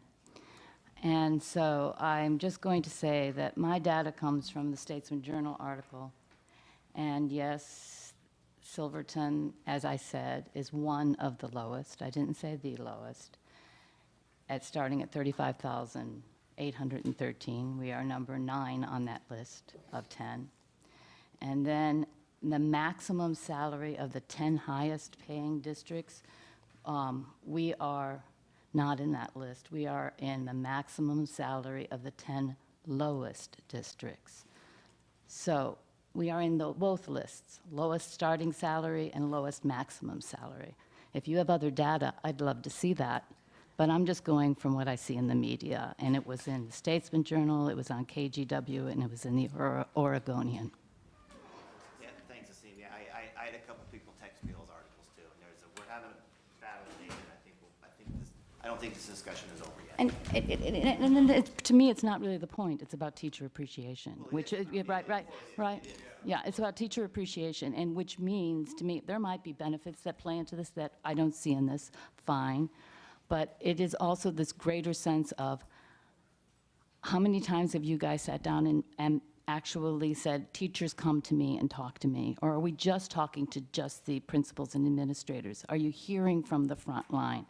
Or are people not coming to you because they're afraid to talk about what's going on? I had 2 teachers. I had 2 teachers. Yeah, but does it happen frequently? And do you search them out, or are they searching you out? I think that's important. I think it's vitally important. Parents are also kind of on the front line, and that we hear a lot of things going on in the school that you might not. Yeah, the discussion's not over yet. Thanks, Lizzie. Okay. Sarah Weitzman. I have a couple of things that from discussion, but first of all, I just have to say that Tom and Tim, and just exactly, first of all, what Tom said, you kind of are just a little bit breaking my heart because I've been in this room with you and Irv almost most of your meetings for at least the last 3 years. And I was upset that you weren't there last Thursday either. I was wondering where you were. Why weren't you at the budget committee meeting? So it hurts that, that's all. A couple of things that spoke to me tonight, and it does sort of relate to last Thursday night too, because I was in the audience, as you all know, and I was at that meeting. But first of all, I wanted to say that I'm very concerned about the amount of money going to the middle school. And I really want you to really take that to heart and thoughtfully think through what that means to our district, the amount of money that would be potentially put into a building that might not be able to sustain us in the future.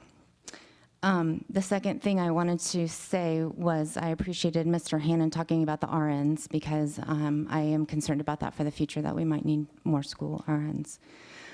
And the third thing that Mr. Hannon alluded to, but also Tim and Tom alluded to, was that I was present there on Thursday night, so I did get to see the interactions of the budget committee. And I was very pleased that this year there were a lot of questions that were asked. And I think that perhaps I'm making an assumption, but maybe some of the questions were asked because there wasn't a lot of time that was given for the first set of numbers. The second meeting, you had more time to look at it, but I know there was one handout from Mr. Hannon that they all looked at, right there on the spot, which I don't think is up on board book yet, by the way. The thought process when I was reading over the OSBA things on the budget committee and all that sort of stuff, that budget committees are public meetings and they're open and they're public, and that's the whole point of it, is discuss everything out there in the public. So that being said, the thing that bothers me is that I've been thinking about this already, and then you guys brought it up, is that the video is not posted. The videos for the school board meetings and the first budget committee have not been posted. There are videos clear back to February. One's a broken link. The March videos are, but the April are not. And so I think it's quite imperative, especially after hearing this discussion, that the rest of the public be able to view the videos and make their own opinions on that. Thank you. We're 3 minutes. Okay, thanks, Sarah. And typically, how long does it take them to get the videos up? About a week. About a week? Generally, about a week. But we're It checking was on the reports super about fast some of for them me aren't to there. see. Sarah's saying some aren't there.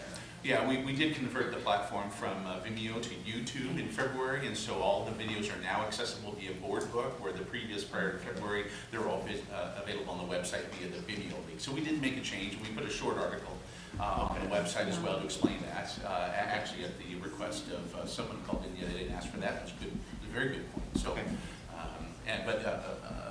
one of the links that's broken, we'll check into that. I'm not certain about that. Okay. Generally, it's about a week. So they're on 2 different platforms right now. You did bring it up, Debbie, so she fixed the broken link. Okay, great, thanks. You bet. Okay, next. Good evening, Michelle Finnickle, Silverton, Oregon, and I have a child in the district. I want to speak to a couple of things. First, I hear time and time again in our community the importance of music. And they come and they plead and they look at you in the eye and they tell you the importance and what that does not only for test scores, which is important in this district, but also what that does for a child as a whole. And time again, I hear excuses from the board of why you can't figure that out. You were elected to figure that out. You were elected so that we could provide opportunities for our children, and that's not happening. And it's not okay. Pradham and Central Howell, that's great, they have an after-school pay-to-play program, but that's not equity. That's children with money being able to access music. When what we need is music to be accessible for children who don't have money, because those are the things that close the achievement gap. And if you want studies, I'll send it to you, although I doubt it's going to matter. Secondly, I'd like to talk about what I saw tonight. And I know I can't ask questions, but I'm hoping I can get some clarification, because from a public member, I saw 2 teachers come up here and try to talk to you about what is happening in their environment in a public forum. I heard him say it has nothing to do with the grievance, it's nothing personal. I want to share information with you. This is an opportunity for you to get an idea of what happens in this district, and you shut them down. And then in the same token, you turned around and let somebody, an employee from the district, come up here and basically publicly file a grievance against a board member. If you don't want that process to happen, what's good for the goose is good for the gander. It doesn't look good. And as a public and a parent in this district, it looks fishy. And when I hear a board member talk about we don't trust administration, this is the stuff that creates that environment. And you have a responsibility. You all work for us. I know it's volunteer and I appreciate that, but you work for us. We need you to listen to us. And it's not happening. Okay, I'm going to address that. Please. There's a potential, everybody knows now, there's a potential grievance. The board, in a situation like this, the board serves as a judge and jury when we hear that grievance. We cannot hear anything before we have a hearing on that grievance to solve that issue. When we have that hearing, we hear from both sides. We cannot hear things ahead of time, or it's going to taint that process. So we're keeping the process how it's supposed to be, okay? Okay. That's how we're doing, that's what we have to do in a situation like this. I can understand We're that. following the procedure and the policies and the process. I can understand that. I just heard him say this has nothing to do with personnel and not the grievance. And I mean, There's a fine line, and that's something that we as a board cannot cross. Okay? And when something like that comes up, we don't want to take the chance on crossing that fine line. There's a reason he's here, and he's gonna, he may say something inadvertent, and it's just, we just gotta protect the process. This will play out, and we will hear this grievance, but it can't happen tonight, I'm sorry. I just know as a parent, I have heard from a lot of teachers that they don't feel like they can talk to you guys. And it's important that they talk to you guys. And they won't even show up here. I've been doing this for 14 years, and I've had a lot of teachers talk to me over those 14 years, so. I think you need to talk to some different teachers. Thank you. Christine Thomas, Silverton, Oregon. So I have this email or text message that I got in 2016, and it's something I saved. And I don't usually save my text messages because I don't really know how to use this thing. But here's the situation. I got called into the superintendent's office because this is to the person. I'm not going to say if the person's male or female. I'm just going to say the person. I got called into the superintendent's office because he was upset. People spoke on the condition of anonymity because they were afraid of repercussions. I've met many school employees who shared the same. Do you think there's a concern amongst employees about voicing concerns? In general, I do. And then I'm not going to read this stuff because I don't want to give away anything. Don't want to give away anything, but something happened. If I have to bring it up, if anyone want to talk to me, I'm happy to share with any of the board members. It's right here. But I can say this, that I'm not comfortable bringing things up. And as a teacher, I'm afraid that if I say anything or make any waves, I'll get a bad review or I won't get a next job. It's all here. Respectable member of our community. And because you all know I have a 3-legged dog, I walk my dog quite a bit. I walk her in the morning, walk her in the evening. I see a lot of people. I don't know why, maybe it's Callie. People talk. And if I were to do a spreadsheet right now with Excel spreadsheet, name of the person, list different topics, I can come up with statistics. You have a problem in this district. There are some teachers that are very happy, but there's some teachers that are very unhappy. Your job as a board, you, like Michelle said, we're the public, you report to us, they report to you. And you need to look into this, and you need to ask deeper questions. And for me to sit up here and talk to you, you know how much I love doing this. It's like one of my favorite things in the whole entire world. I love this district. You guys have great teachers here. You have great administrators. You have great principals, but we have a problem. When, as an employee at my new job, we can go and tell my boss anything, and I don't fear repercussions. He can tell me anything. I don't fear repercussions because there's a trust. And you need to develop that trust with every player on your team. If one player does not feel comfortable, and right now, think of this as your football team. If you have 6 guys on your team that are like, yay, this is great, but you have 5 guys that are like, not sure about this, you have a problem. And all I'm saying is that, yes, we do have a great thing here, but you can make it better. And they report to you, not the other way around. It's something to remember. Thank you for your time. We'll be reviewing the the survey for the tell results soon, won't we? Yeah, you're going to go over those on Monday during the work session. Very good, thank you. Hi, I'm Chuck Shakatoff. I have a son, Elijah Rocker Shakatoff, who's graduating. I just want to address 2 issues. When I learned that our 5-year retention rate, the most recent 5-year retention rate was 56%, I was blown away. That means as far as what percentage of people are still working here after 5 years, after their first year. And that's district-wide, and that's quite troubling. I don't think you can really run a business with that type of, that bad of a rate, and I don't think you should be running the school system with that, and I think that speaks to some of the problems you're hearing about. And on the issue of music, it was sort of shocking that none of the principals, who I think were here but sitting behind me, said anything about music, but it's also sort of shocking that none of you, having heard pleas for music, none of you, I'll look at each of you, ask those principals, why isn't that on your list? And I think that's really unfortunate. Thank you. Anybody else like to address the board?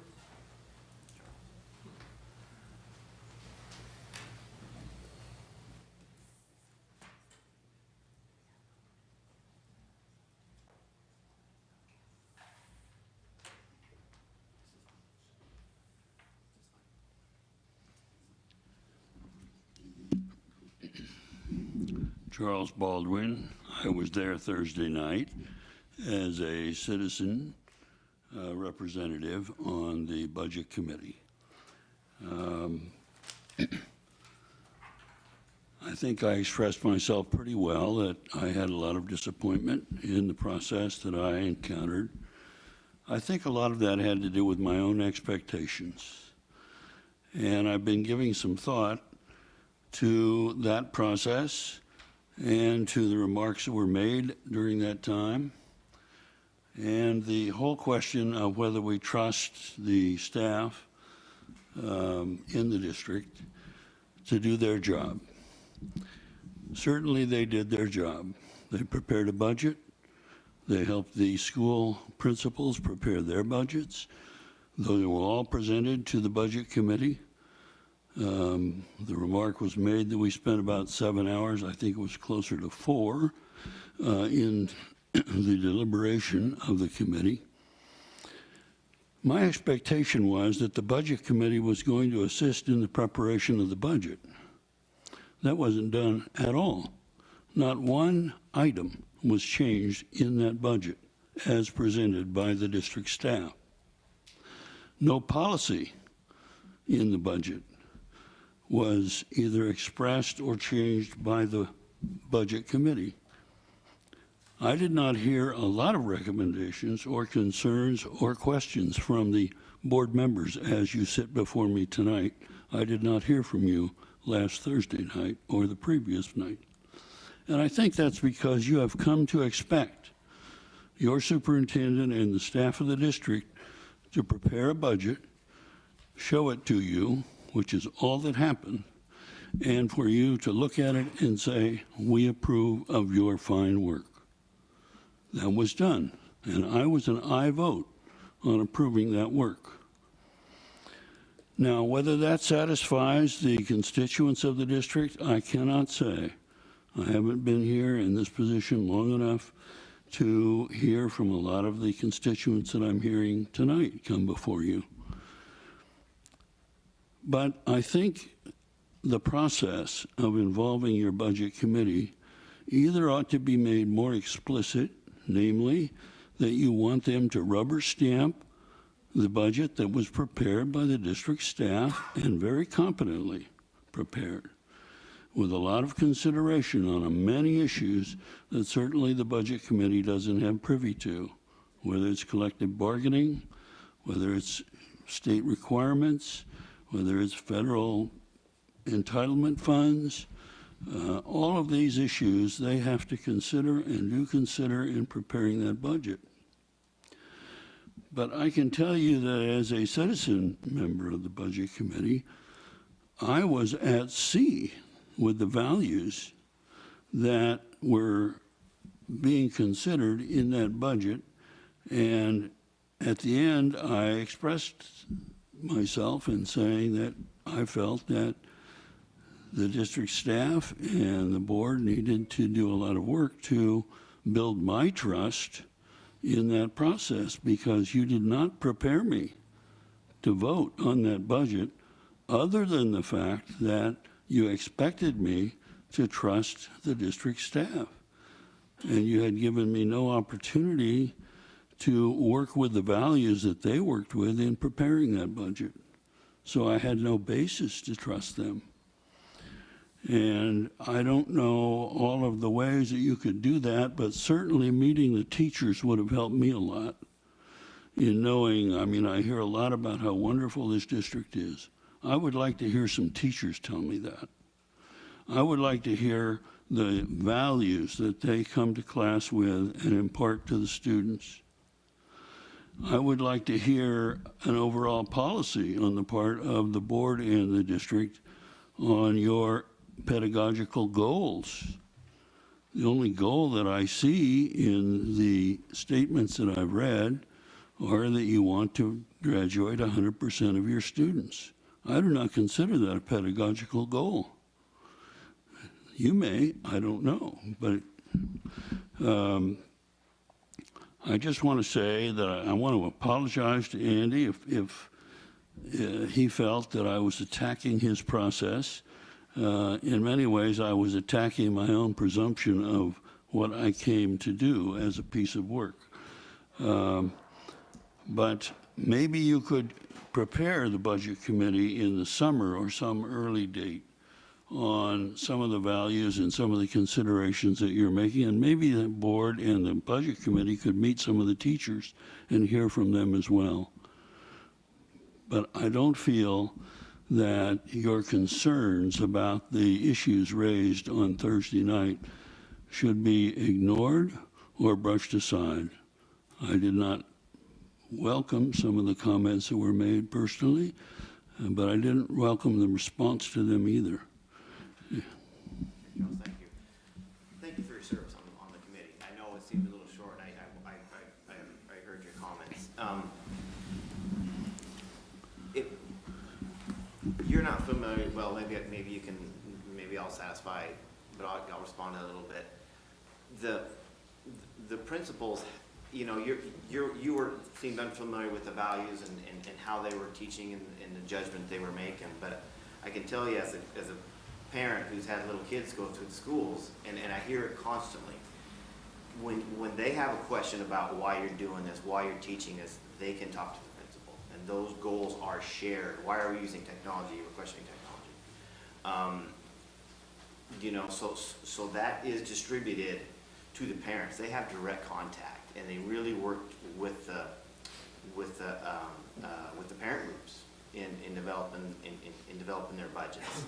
And so they are, you know, the parents have very good access to the teachers and the principals and Andy. Yeah, I mean, that's our philosophy. That's the way I looked up, I I've heard the term pedagogy before, and it's referred to the philosophy of teaching. But I guess, and so I won't say that that's our pedagogy, but that's our philosophy of the district, is that it's local control. And the locals really do have pretty good control of their local buildings. And so the principals get pretty good input about what they want. So, I guess welcome to the process. You dipped your toe in the water and you got to see how the sausage was made. Sometimes it ain't pretty. But you know, next year you'll know more. You'll be able to answer more questions. And you know, 6 years I'm on this board and I'm still learning. I'm still learning a lot. It's a slow, cumbersome process. But thank you. So do you have a response or? Well, I want to say that I did ask a lot of questions. In fact, I felt in some ways that I was delaying the process because of my question. But I did not see any change in the budget. I mean, for example, before we even deliberated on the second meeting, we were handed the budget, and we were told by the chairman of our committee that he was going to move to adopt it. And indeed, that's exactly what occurred without one change in this document. Nothing.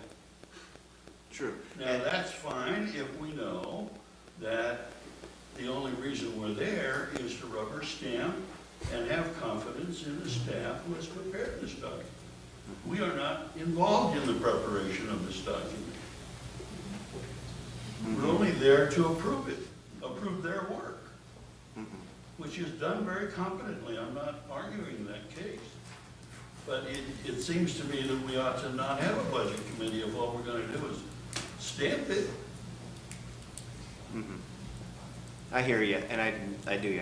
I understand what you're saying. So I guess I would say the concerns about any items you have now, you work with, you know, if there's values in the budget you didn't agree with, it's a way to share the budget with more of the community, the way I see it, the way I interpret it. And now you see it. There's some things I would like to see different in it, and now you can work within the rest of the system, interact with board members, and hopefully improve next year's budget to your liking, or voice your concern, you know, along with everybody else in the district. So, anyway, thanks again. All right. Anybody else want to address the board? Hi, Inez Bradford, Silverton. I just had a response to your response to Mr. Baldwin. I have 3 kids in 3 different schools. The way they're aged, I always have 3 in 3 different schools. And I've never been asked about my opinion on a budget or something that the school needs. And I'm a very involved parent. I'm in first name basis with all my kids as teachers and the principals. And so I didn't realize that that was how things are done. Like, parents give input, and so we have power in, I'm just referencing what you said. I wouldn't say that the principals would say, I would ask you about the budget. Okay. They would say, you have access to the principals and the teachers and say, I'd like to see more music. Okay, Or I'd like okay. to see, and they catch that input from various parents. Okay, because I just wanted more clarity on that, because I didn't know that was an Filters and option. all the needs, and they get the input from the parents and the regulation from the state, and Okay. I mean, it's so complicated. Okay, yeah. So that's No, what it sounds I wanted to say. complicated. Thank you for the. Okay, I just wanted more clarity on that, so that other parents can hear that we can share input, and that goes in part of, that is part of the budget. Yeah, okay. You have access to your principals. I Okay. mean, you clearly say that. Okay, all right, thank you.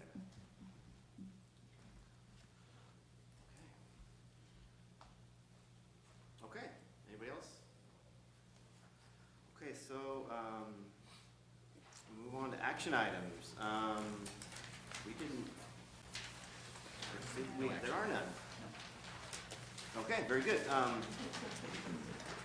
So now we're done. I guess the meeting's over.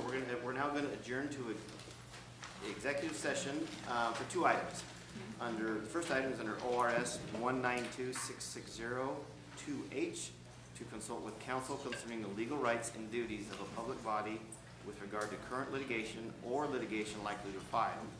And the other one is ORS 1926602F, to consider information or records that are exempt by law from public inspection, superintendent evaluation. Okay, thanks for coming. Looking